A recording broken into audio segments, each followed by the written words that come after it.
Patok, patok, ge.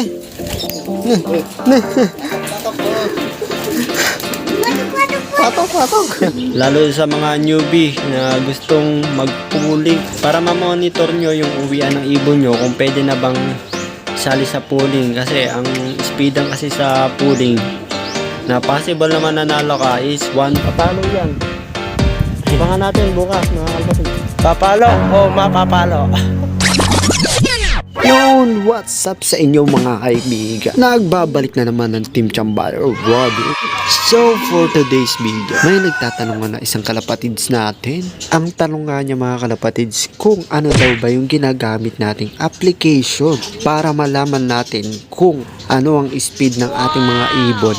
Kasi kung mahilig kayo sa mga pooling mga kalapatids, sa mga panris at grand pool, kailangan nyo tong application na to para ma-monitor nyo kung pwede na bang isali yung ating mga warriors sa mga fundraise at saka sa pooling. Sa mga newbie, maganda tong application na to para ma-monitor nyo yung mga uwian ng mga ibon nyo. Ayun, salamat sa comment mga kalapatids sa mga tanong nyo. At sa mga gusto magtanong, comment down below lang at sasagutin natin yan sa abot ng ating makakaya. Pero bago nga natin ipakita yung application na yun mga kalapatids, dahil yan free lang, walang bayad sa Google Play Store.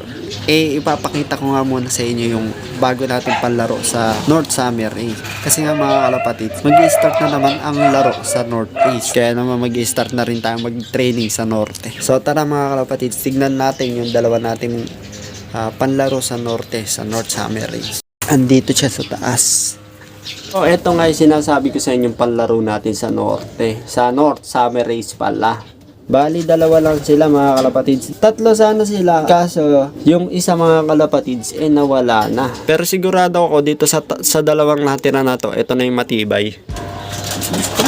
Gandang ibang, grabe. Excuse me po. So, pulbos na mga kalapatid. So, itong ibon na to, hindi nga natin to breed. So, itong ang ibon na to, palipad lang mga kalapatid. Sa isang kaibigan natin dito sa Talavera. Shoutout kay brother Mark Anthony Alejandro. So, breed niya to. Lahi ito ng mga ibon niya na nagpapanalo. So, nakalimutan ko na lang yung line na to. Pero, mga anak to ng mga kapatid to ng mga napanalo nilang ibon. Kasi nga siya, busy siya sa work, gusto niyang makita yung lipad ng ibon niya. Kaya maswerte tayo at isa tayo sa napili niyang paliparan ng kanyang mga linyada. So, shoutout sa iyo. Maraming salamat sa tiwala, brother. Yung nakikita ko isa sa matibay ngayon. Ito. Ang galing na tong ibon na to. So, hintayin natin siya sa tunay na karera sa club na. So, hindi pa natin siya ikakarga sa first, second, third training ng club. Sa 4th or 5th na tayo kakarga. Kasi nga, baka iniingatan natin to kasi dalawa lang sila. Baka makadali ng sakit. Para makaiwas tayo sa sakit, ayun. Hindi muna tayo kakarga, mag-self-toss muna tayo. Tatawagin natin tong bluebird na to sa kanyang ring number na C95.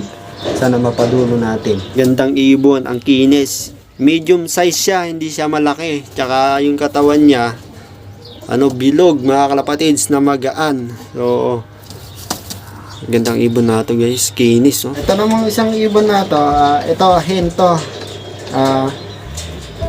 Maganda tong ibon na to kasi kakaiba yung kulay niya, slate. So ngayon lang tayo nagkaroon ng ibon na slate na kulay dito sa ating loop. Ngayon lang tayo maglilipad ng ganitong kulay. Ito, lumipad na to ng 20 kilometers. Paulit-ulit na sila sa 20 kilometers. Sinasabay natin sa ating kaibigan na si Daniel Arevalo. O yung ginawa kong training sa na kaliwa kanan. Pero 20 kilometers lang, hindi pa tayo lumalayo. So doon na tayo kakarga sa club sa mga 50 kilometers na. So yan lang mga kalapatid, pinakita ko lang yung panlaro natin ngayon sa Summer Race 2024. Yan grabe, ganda ng slate na to guys. Talagang sila, alisto. Bagong season na naman to. at bagong ibon. Ito pala yung isa mga kalapatids, yung sinasabi ko sa inyong nililipad natin sa Team Taguro. Kasalukuyan siya, nakalaro ngayon. Malapit na yung derby. Ayun, matibay-tibay rin to mga kalapatid. Bale, ito yung makakasama ng dalawa sa susunod kung hindi ito mawawala sa karera ng Team Taguro. Bale, siya yung panglalaro natin as Old Bird. So ito na, yung ginagamit kong application, papakita ko sa inyo. Ito nga mga kalapatids, ito yung velocity calculator. Ito, tap natin, ayan o, velocity calculator. Madali lang tong gamitin, ayan o. So liberation time, ito yung time release. Halimbawa alas 7 pinawalan, yun, lalagyan nyo alas 7. Tapos time arrival, kung anong oras dumating yung ibon nyo. Kung dumating ng alas 8, ilalagay nyo alas 8. Ayan. Tapos, distance. Para malaman nyo yung air distance sa susunod, papakita ko sa inyo yung ginagamit kong air distance para malaman kung gaano kalayo yung pinagtosan. Napaka-accurate din naman ng application na yun. Pero ito, hulaan na natin muna. Halimbawa, 30 kilometers. O halimbawa 65 kilometers, ayan o. At lalabas na dito yung velocity, ito yung speed, meter per minute. Ayan, ito yung speed niya, 1083. So ayan, minimum speed. So ayan lang yung ginagamit kong application mga kalapatids, velocity calculator. Napakadaling gamitin at napaka-accurate. I-download nyo na mga kalapatids, lalo sa mga newbie na gustong mag-pooling, para ma-monitor nyo yung uwian ng ibon nyo kung pwede na bang sali sa pooling. Kasi ang speedan kasi sa pooling na possible naman nanalo ka is 11, 12, 13, gano'n ang mga speedan sa mga nananalo sa pooling. Yung kung paano malaman yung air distance naman, sa susunod na video papakita ko sa inyo at tuturo ko din kung paano gamitin yung application na yun.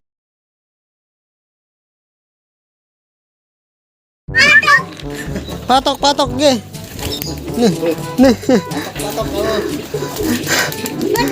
Patok. Ayaw ko. Diyan ka papatok ha. Kalapatera din to paglaki. Nakakit na yung kulong ama. Pumapatok sa loob. Pinatas nga natin to kay kuya dyan sa bayan. 3 sila, 4 pala. Yung blue bar na yon, tsaka yan. Ito sinasanay na natin para next season, yan ang ilalaban natin, Old Bird. Sa nagtatanong pala mga kalapatids, kung nakapagpawi nga tayo ng Katbaloga, hindi nyo napanood yung 2 video natin, day 1 at saka day 2. Wala tayong napawi mga kalapatids hanggang ngayon. Isang linggo na yung nakakalipas, wala pa yung mga ibon. Pero sana makauwi pa sana yung 2. At sana kung sino may nakahuli sa 2 maalagaan sana mabuti. Good luck sa inyo dyan, baka gulong din kayo. Ano masasabi mo? Ha? Sana naman ba? Karga na naman mamaya, kahapon nag 1-1 si Kulokoy. Himala 1-1-40. Kahapon? Merkulis kahapon no? Kargaan na naman mamaya. Pupuling ko yon mamaya. Makikita. Hindi na nalang, lumabay ka na. Hindi. Sa Sabado, loading. Kaya nga, pag hindi tayo nanalo, hindi tayo makakasali sa fan race. Fan race na pala, Sabado. Kaya dapat manalo tayo bukas. Sige, pulling mo. Bukas yun. Talaga no? Sabado. Ay guys, nag-aalaw kami ng sili. Tinatanggal namin yung pula kasi